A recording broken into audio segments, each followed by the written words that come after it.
It was difficult upon the Prophet ﷺ to deal with in the most beautiful society of Medina, al-munafiqun, hypocrites, that over time made their hypocrisy well known. There's a very particular element of this that relates to the moment at hand. I think that as many of us watch what is unfolding right now in Palestine and in Gaza, may Allah subhanahu wa ta'ala give victory to our brothers and sisters in Palestine, liberate them, support them in their time of difficulty, and all of our brothers and sisters who are oppressed around the world. And may Allah subhanahu wa ta'ala deal with their oppressors. Allahumma ameen. There's something that I think all of us sense around that emotion, and it's of different layers. There is the betrayal that we feel of the Muslim world to Palestine. Why is it that power does not assemble to uplift our brothers and sisters? Why is it that there isn't more mobilization beyond grandiose statements that are given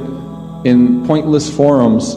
Where is the actual means of support to our brothers and sisters? At some point, you have to not only use diplomacy in a way that benefits your own nation, your own country, but at some point, you have to use the resources that you have to support your brothers and sisters. At what point do companies pull their American ambassador because we have a president here who has given a blank check to genocide? At what point do they cut gas lines and oil lines? At what point do they mobilize for our brothers and sisters that are oppressed and speak of them as their own, instead of mobilizing to shut gates and to ensure, just like those who hate them openly, that they never end up in their land?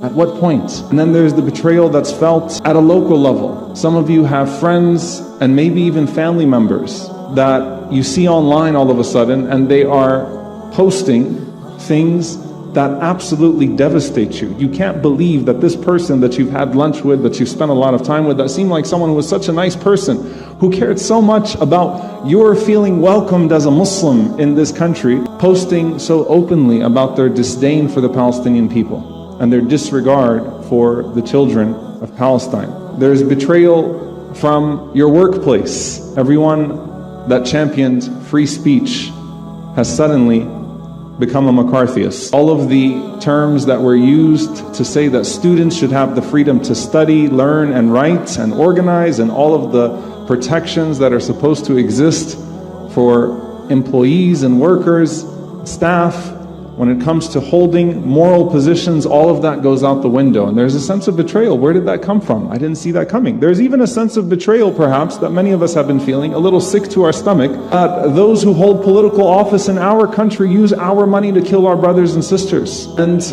it seems like no matter how loud the streets become, the more deaf the halls of Congress become, writing bigger checks for the genocide and for the massacre. And there's betrayal, a feeling of betrayal.